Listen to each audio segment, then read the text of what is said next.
Hello, I'm Randy Purcell. Welcome to Unvarnished. And today our guest is Eva Boros with 232 Projects, our 232 AM projects. Eva, thank you for joining us this morning. Well, thanks for having me. Yeah, looking forward to diving into some of your projects under the umbrella of 232 AM.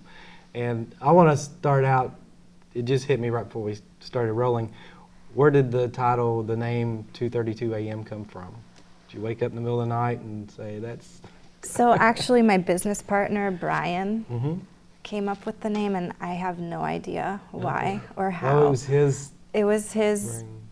Yeah, because we were working on copywriting the name, and I think 2:30 was already taken. Oh, wow. 2 a.m. was already taken. So then it was like, okay, well, let's just try and make it 2:32. So Oh, that's a nice... And, you know, the running joke is, you know, it's 2 minutes after the bars are closed. So that's when we get our best ideas. It's true. Yeah. It's funny, the late night ideas are always the best. They are, yeah. So tell us a little bit about what you do with the 232 AM projects. It involves several different things that you've been involved with. Right, so the 232 AM projects is essentially two people. It's Brian Greif and me, and we've been working together over the past decade as business partners and co-founders. And we do a lot of different things, but mainly it's artists and project management. So we facilitate a lot of public art and creative projects. As consultants, we work with developers, commissioners, and property owners to, as consultants, we negotiate contracts, we manage artists, and we also, sell art, and we also produce and write films. So it all ties, it's basically an art house. So it's such a great concept. Yeah.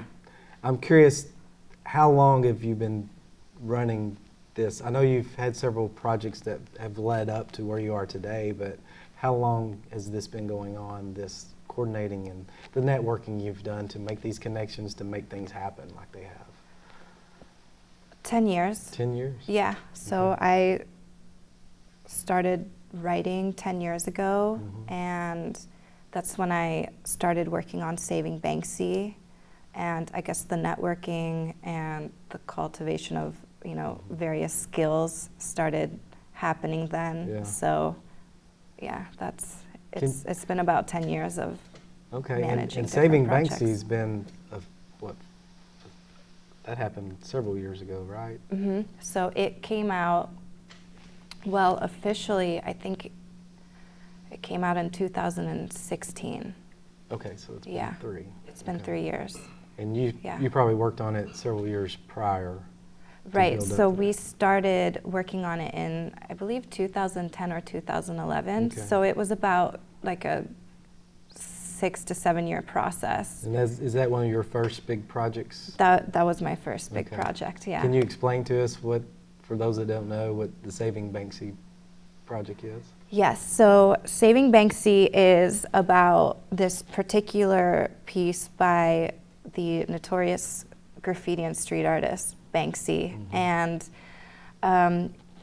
basically he came out with this film, Exit Through the Gift Shop, and he was doing a tour in the States, and he was traveling from city to city because they were premiering his new film, and he was in San Francisco, and while he was there, he did this 10-day residency where he painted all around San Francisco, in Division, Haight-Ashbury, the Embarcadero, I think. Like, he did so many pieces around the city, and it was really cool because all the residents were really excited because Banksy had never been in San Francisco before, or at least not to my knowledge. Right. But because he did these pieces illegally, they started disappearing one by one because the city was, He's got a name, yeah. Yeah, they were requiring so property funny. owners to remove the graffiti. Wow. And I believe there's one piece that remains I'm not exactly sure where it is. I know it's in the city, but it's so inaccessible they can't remove it. Oh, wow. And the other piece that remains is the Haight-Ashbury communist rat. And the story behind that rat is because the pieces were disappearing, my business partner, Brian, decided to save that piece and put it on public permanent display. Wow. But, you know, and in the film you kind of find out that there were just a lot of politics tied to it. We kind of enter into this world within the art world where people are removing Banksys and selling them for millions, and Right. and it just becomes kind of this crazy story of this man and this painting, and he had, you know, intentions with this specific piece, by the way, which is massive. It's like, I think it's like 500 pounds and Oh, wow. 6 feet by 8 feet. And Is that the one I saw a video of them pulling out of the truck to take to the tin? Yes, Yes, yes, yes. yes. That is a big And piece. it's all like redwood siding. It's a massive piece, and you know, he wanted to just put it on public display so that people could have this, you know, piece of graffiti by Banksy forever, and it just became very political and chaotic. Yeah, I guess so. Yeah. And it's so amazing that impact that Banksy's art has had on Right. the art community. Yeah. And like you said, people just Yeah. taking things off the wall and reselling them as if they owned them, and they shouldn't. Yeah, it's wild because, you know, in one part of the movie we had the Banksy on display at Art Basel in Miami, and there were Banksy pieces there on cement walls from the West Bank wall in Oh my Palestine, gosh. which is crazy. Oh, wow. Yeah. So this piece, who owns the piece that Brian does, has? Brian yeah. does. Is he the rightful owner? Is that how does that work? Did he get permission from the place he took it, or? Yeah. Yeah. So he worked it out with the Red Victorian, which is a bed and breakfast in Okay. Haight-Ashbury. Yeah. So which was also a pretty chaotic process. But I guess so. Yeah. I just think about all the things you're involved with and the logistics of how you put these things together and make them work. You have Yeah. to. It's 10 years of experience, but that to me that's fast. To make, you know, the connections you've made, the influence of the city, just Nashville. Yeah. Another project, the Nashville Walls project. Yeah. That itself it's really thrived in the last couple of years. Well, it's thanks to the Nashville community. You Yeah. know, they've been very enthusiastic about it. And that was fun because, you know, we were working on saving Banksy, and we moved post-production to Nashville. I had left San Francisco in like 2012, and I moved to Columbus, Ohio, and Brian came here to Nashville, so post-production moved over here to Nashville. So a lot of the editing and writing, and, you know, the voice recording or the voiceover happened here in Nashville. Okay. So, you know, Saving Banksy has like such a good home here. Yeah. And so I was doing the whole commuting thing. I would drive down, we'd sit, we'd edit, you know, with another one of our producers, Mike Terali, and Oh, I know Mike. yeah, Funny. yeah, Way back. yeah, yeah. He would sit there and listen to Brian and I argue over yeah? editing. Yeah, fun times. Okay. So I would do the whole commuting thing where I would come down every month, we'd work on the film, and finally, and I don't think we would have ever finished the film if it hadn't been for the Nashville Film Festival. Oh yeah. Yeah, because They they gave you a asked us, deadline, they or- gave us a deadline, Yeah. they asked, and even then it wasn't ready. Yeah. Like, when it premiered at Nashville Film Festival, we still didn't have the Haircut interview in it. Oh really? Yeah, so, I mean, we'd still be working on it to this day. It's so funny what drives an artist or the creatives to get Yeah. things done at deadline. Yeah, yeah. So for the premiere of Saving Banksy, we decided to do like a Okay, well, let me backtrack a little bit. Okay. So I started doing the whole commuting thing, and while we were doing post-production on Saving Banksy, Brian and I would drive around and we'd see these massive walls that we were like, oh my gosh, it would be amazing to do something here. Yeah. And I think it was like 2014 when we started like hounding down the property owners and developers, like trying to beg people to give us a wall, give us funding, and it took us about 2 years, and we're so lucky when I look back on how the timing coincided, because it was right around the same time that Dan Maddox, who's the owner of the Church Street building on 6th Avenue and Church, who just said, yeah, go ahead, do whatever you want on the building. You know, that coincided really well with the premiere of Saving Banksy at Nashville Film Festival. So we were able to facilitate this massive street art project in the streets and also inside Tiny Contemporary. So it was just like such a cool way to see it all come together. So the artists involved in the Nashville Walls project were not just local artists that were up and coming. You brought in some big guns, and then you brought in Herb Williams from from here locally. So Herb Williams was very supportive, even from the very beginning stages. I remember going to a studio, which, by the way, smells amazing. Yes, it does. I've been. Smells like a Crayola factory. Crayons, brings you back to your childhood. Yeah, totally. I mean, I remember going to a studio and meeting him and talking about, public art, and he's always been like a huge supporter and just like a, great person to have on board. And so he was definitely someone who was vocal about it from the very beginning. That's awesome. So he's and then, forgive me, Haircut was one of the artists. Haircut. So, and then there's a third too, right? There was 3. Yeah, so we had 4 actually. 4 international artists. We had Haircut from Germany, who is Hera and a Coup. Oh, I didn't. Yeah, it's a man and a woman. I was always amazed at that those two work together so well. Their work is they're amazing. They're so interesting too when you get to talk to them. Oh, I bet. So it was Hera and a Coup from Germany. We had Roan from Australia. Roan was the one. Yeah, Roan from Australia. And then we had Shu from Amsterdam. And then we also had Adele Renault from Amsterdam. And she painted... Or the words? No, Shu painted the words, the Johnny Cash lyrics. Excuse me. Shu painted the Johnny Cash lyrics, and Adele Renault painted the pigeon right next to Tiny Contemporary.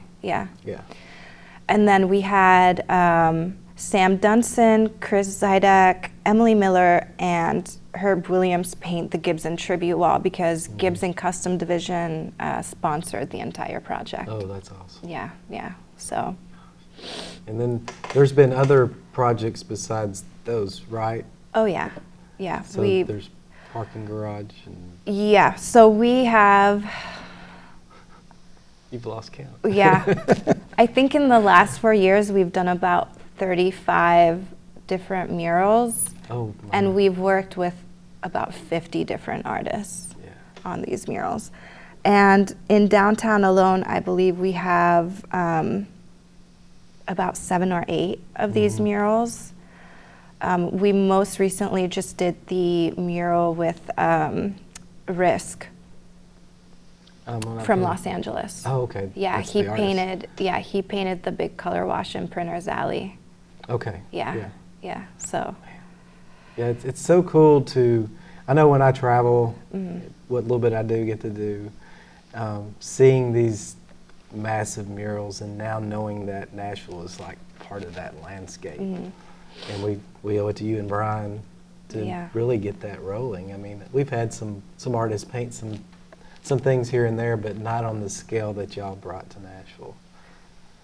Well, it's definitely been multifaceted. It's not just Brian and me. I think it's the development that's happening. It's a lot of the property developers who are also passionate about art, like, you know, Market Street.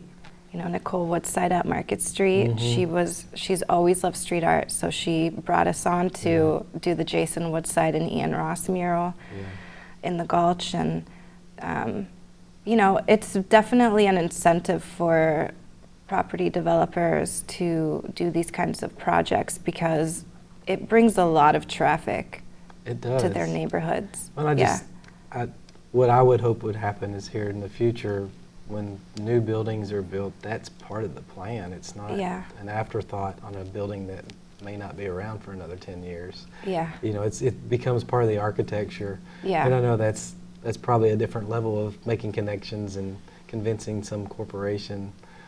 Yeah.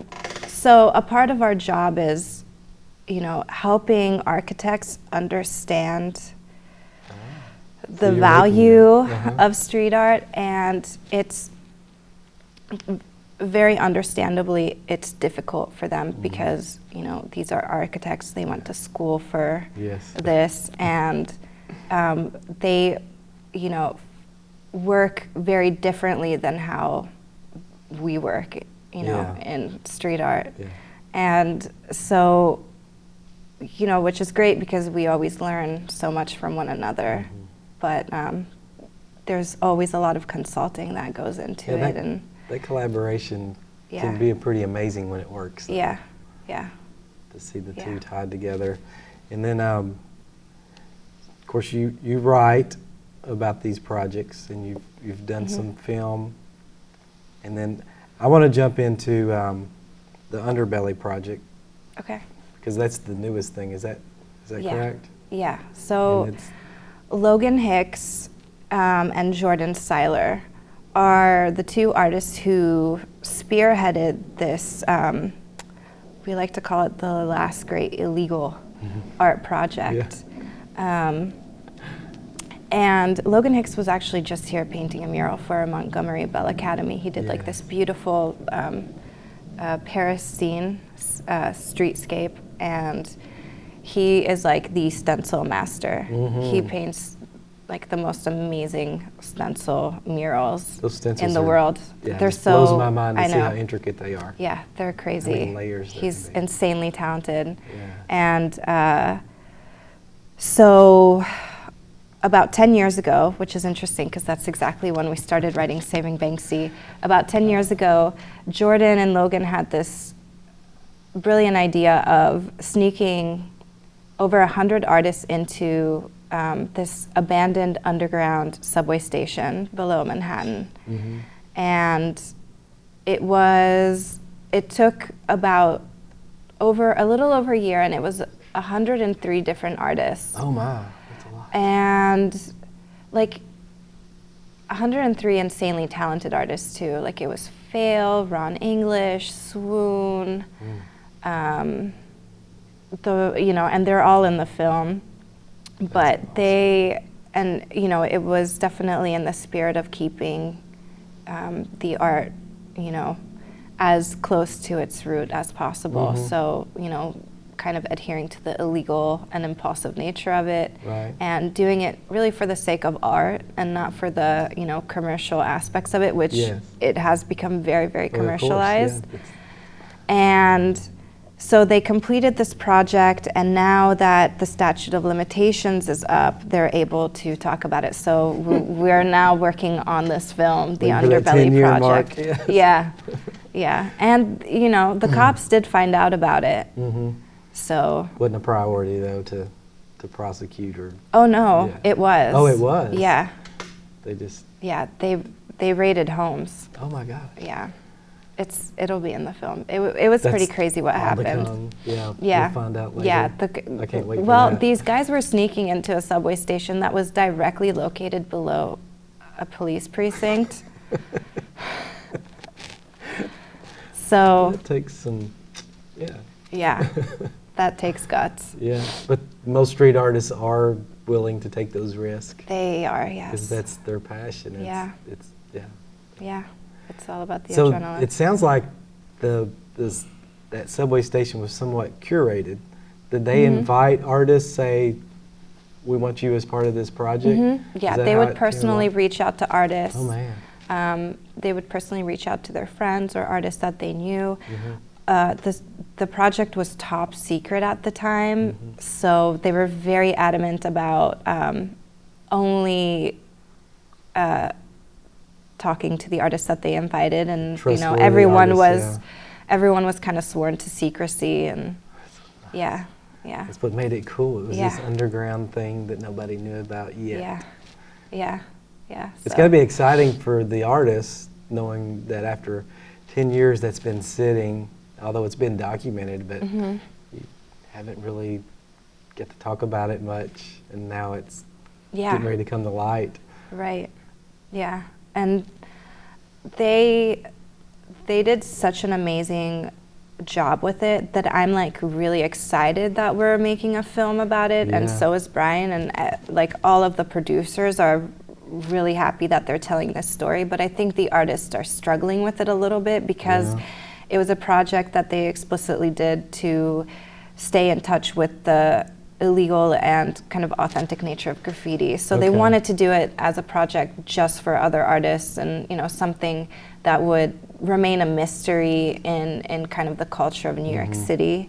Okay. So I think Logan and Jordan are still they kind of like the idea of just throwing away the key and not ever talking about it again, and just Yeah, I kind of guess I turning can it see into, that. leaving it as a Mhm. myth. Yeah. So, It's kind of like cave paintings from right. thousands of years Yeah, ago. You totally. want somebody to find it long after they're gone. Totally. Yeah. And then be in the history books. Yeah. That's so interesting. Yeah. But from what I hear, entering into that space is so dangerous that So you haven't got to go experience no, it yourself. I haven't. I don't think I could. Yeah. I don't think I could. Do you want to? Or is uh, it just because the danger of it, or? Well, I think I can't really talk about it. Okay, I understand. I think they boarded it up. Yeah. I don't think it's accessible anymore. Yeah, they caught on to what was happening, apparently so, because. Well, because the New York Times published an article about it, Really? and all these people, all these kids were like trying to find it Yeah. and climb up there and look at it. So a lot of people got arrested trying to get in there. So I think the NYPD just decided to like board it up or Yeah. like seal it off or something. That's But I know there's like another way to get into it. There's always a secret. There's always a passage. secret, yeah. Yeah. That's great. I love that. The mystery to something like that. Yeah.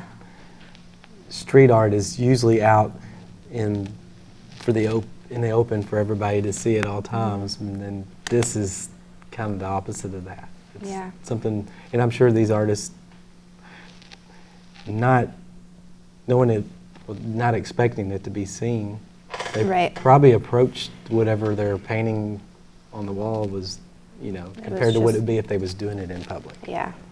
Yeah. Is it that was- part of I wonder if some of the artists are not on board about a documentary just because of that? Or not on board, but just not as excited about it? No, I think everyone is very supportive of it, Oh, that's awesome. Yeah, Yeah. I think at the time, because it was such a secret, not so Yeah. much, but Yeah. enough time has passed. and Nothing's it's a a secret wonderful anymore. story. It so is. Yeah, I can't wait to hear more about that. And Yeah. we'll wait till the documentary comes out. yeah. I'll quit hounding you. It's so we're still in post-production mode. Mhm. We're about 90% finished with it. We still need to do like mastering, mixing, color correction, and then so it should be ready by sometime next year. Oh, perfect. Yeah, Yeah. yeah. So Yeah, you'll be excited to see that come to fruition, I'm sure. yeah, the process for this has been so different from Saving Banksy Mhm. because this production has been 2 years. Oh, wow. They already had all the footage shot. They had the whole project, complete. Mhm. With Saving Banksy, we were still waiting for a story to happen. But yeah, so that was a 7-year process. Yeah, I guess it is different when the artists are documenting as things are being created Yeah. compared to going back and then trying to create the story Right. after it's been done. Yeah. And put the pieces together. You already have the pieces, you just... Right. And The story already yeah, exists. it's there. You're just Yeah. kind of editing things and Yeah. pulling the important stuff in and out. And so you say you're not an artist, but you're connected to, your connection to the art world, especially the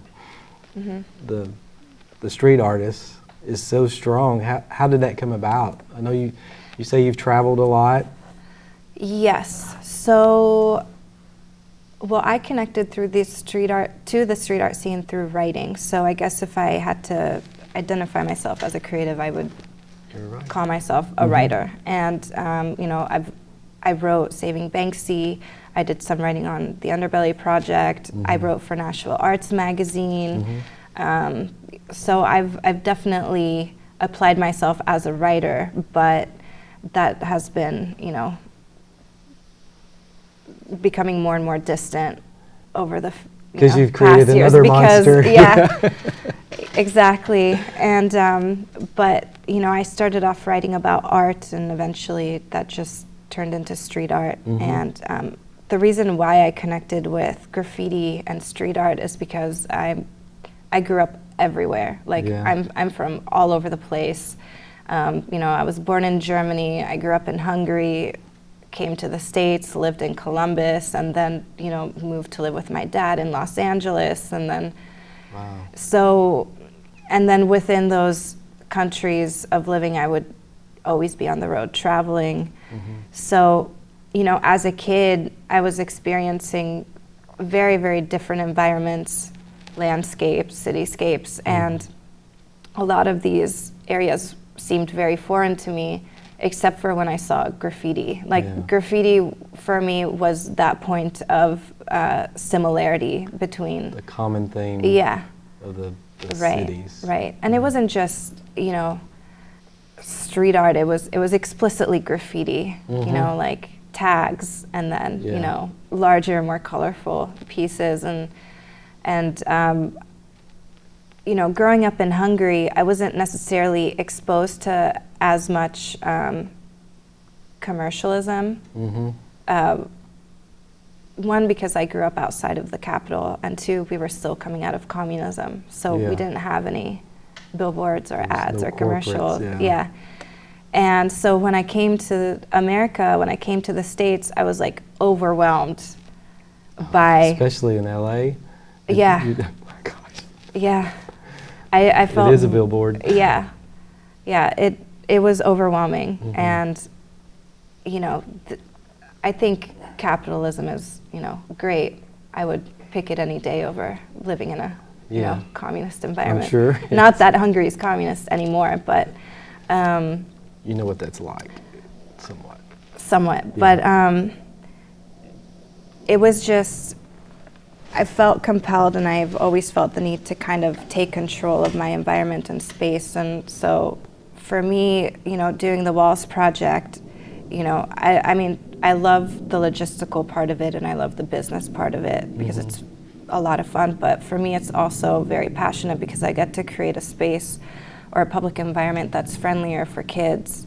And, a mural that that relates to the community that surrounds it. So, for example, the Guido van Houten mural, which has thus far been like the most powerful mural we've ever done, just because it speaks solely to, its surrounding community, West Nashville, which is being heavily gentrified right now. I drove through there yesterday, and it was crazy. Yeah. So, and, a lot of people are talking about what kind of community is being built, especially with the revolving tourism community with all the Airbnbs there now. And so, to like curate such a powerful and massive piece of art and, see just like the community reaction to it is so rewarding and powerful. I don't think I could ever not do it. That's a hard one to top too. Cause that piece is just so massive. And then he's just looking over the community. And that gaze and You know, I'm a big fan of old architecture too. That's, Yeah. you know, it looks like it's about to fall down, but to look up at that mural and see the windows busted out in the building, and it's just part of it. Yeah, You it's know? amazing. Mm-hmm. Yeah, it was such a big project. We had to like bring in a boom lift from Atlanta. We didn't That's have a another big thing. enough boom I lift. looked up and I was like, "There's no way I could be that artist. That's too high." I know. How tall is the mural? Do you Oh, remember? I think it's like 160 feet. Yeah, Yeah, it's a long ways. yeah. It's a tall one. But what an impact. Yeah. I forgot what I was going to bring up next about the murals. Oh, going back to your childhood, and you know, you come into the States and seeing all this corporate billboards and advertising and stuff. Was it scary to you, overwhelming, or just? And at what point did you find the street art mixed in with that? Because in some cities, does it not? They kind of mimic each other.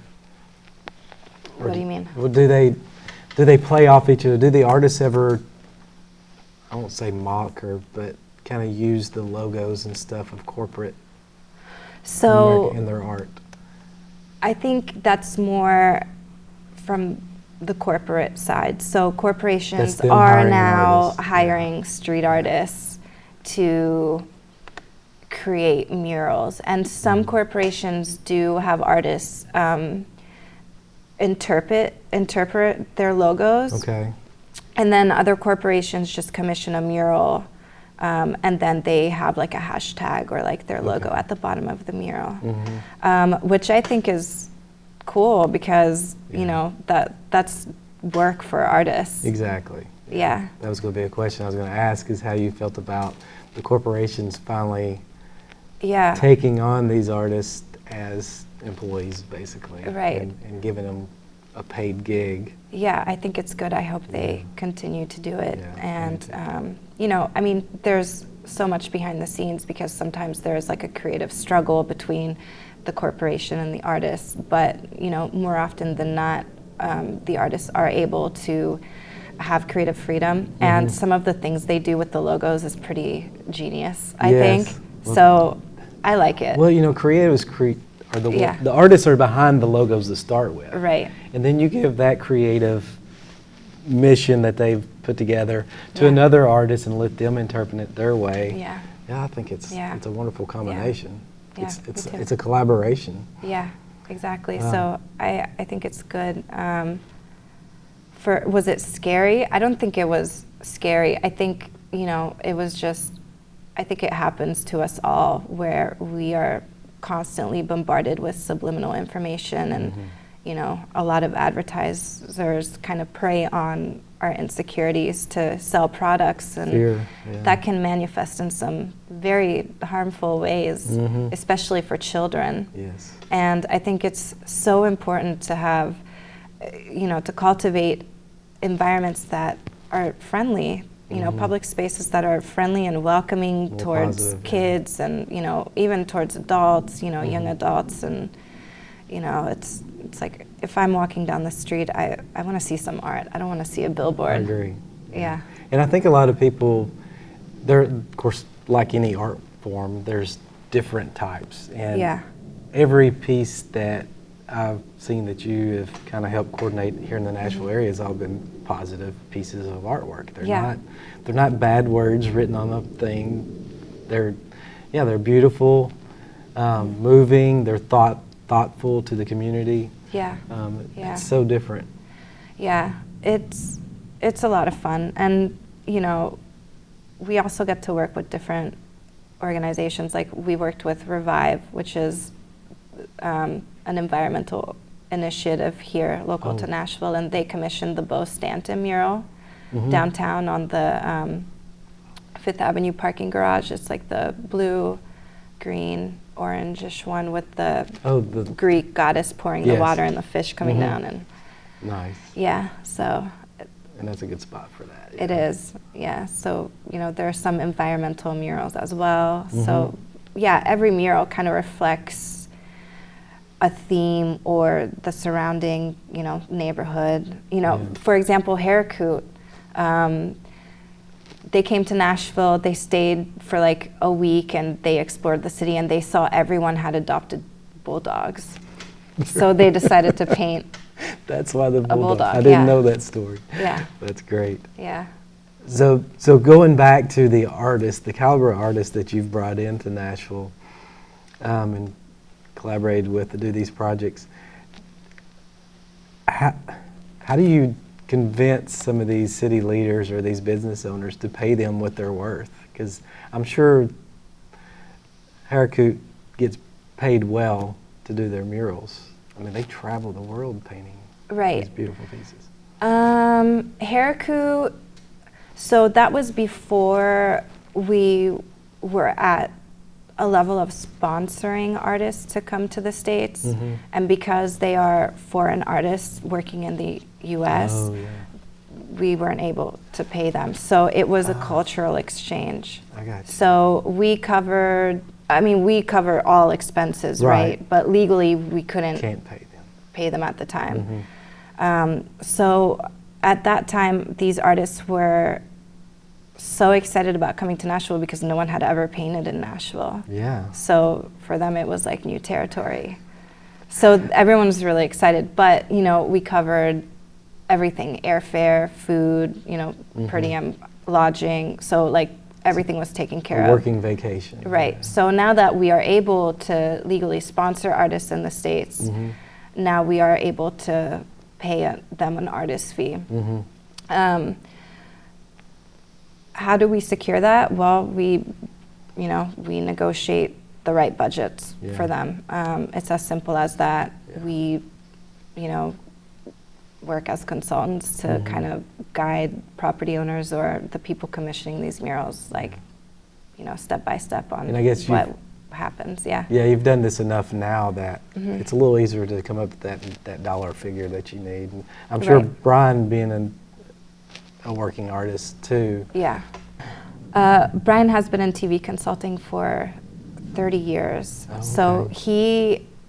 when you sit down and talk to him, he's like incredibly articulate and Mm-hmm. very, very good at conveying the information that is needed to, secure the budgets. Right. And, he's been my mentor for, over a decade now. Wow. And learning from him has been incredibly valuable. Yeah. Yeah. So he's also really good at what he does, and I got to learn from him. So now I get to say that I guess I'm okay at what I do, but Right. It's been fun. And what else was I gonna say? Oh, you've done so many great things. And Brian, his experience probably kind of, just like any mentor, Yeah. you're ahead of the game right off the bat because you're learning the lessons. They're telling you what not to do, so it shortcuts the lessons. And No, I'm learning what not to do the hard way. Yeah. He can tell you some good things, but not all the bad ones. Yeah.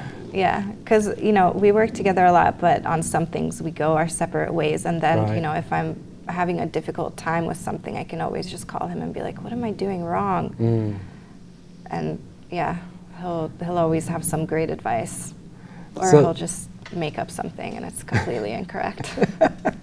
He just tells you something to make you feel better Right. about yourself and move Yeah. on, right? Right. So, doing all these different projects, is there one time that you did something that was totally out of your comfort zone that ended up paying off huge in the end? Yeah, I did a TEDx Nashville talk Oh, did you really? that Oh, I my. blacked out during. Yeah. That's pushing it. I was Yeah. so nervous. Oh my! I was so nervous. I don't even remember doing it. But And you I finished didn't. it. I finished it. see. Thankfully I didn't mess up or anything. Mm-hmm. But it was it did result in some murals. Yeah. It resulted in the Google Fiber murals. I'm sorry. Mm-hmm. The Google Fiber murals. I think the Revive mural.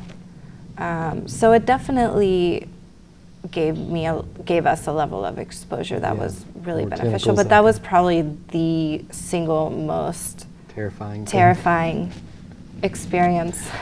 I'm sure you're fine going one-on-one to talk, or in a panel to talk to them about, proposing mural project. Right. But yeah, staying in front of a Yeah. crowd and talking about it's a different thing. It was isn't like 3,000 people, Oh wow. and it has the TEDx name on it. Yeah.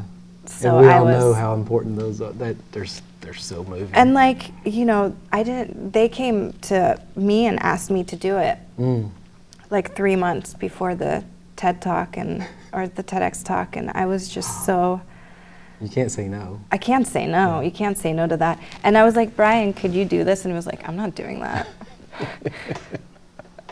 You do it. And when was that TED Talk? How long ago? That was in 2017, Okay, March it's a couple years ago. 2017, yeah. Okay. I'm gonna have to look that up. I wasn't aware of that. Yeah, well, don't watch it. Oh, I got to. I came to at the end and everyone was clapping, and I think I just like ran off stage. I don't even think I said thank you. Well, I'm gonna say thank you for coming and joining us Thank you. today. Thank It's you for been having so me. great learning a little bit more about your projects, and I'm definitely looking forward to the Underbelly project coming out. Oh, And well, thank you so yeah, much. Yeah, We'll stay definitely tuned. plug that when we get a chance. Cool. Thanks for watching Unvarnished. We'll see you next time.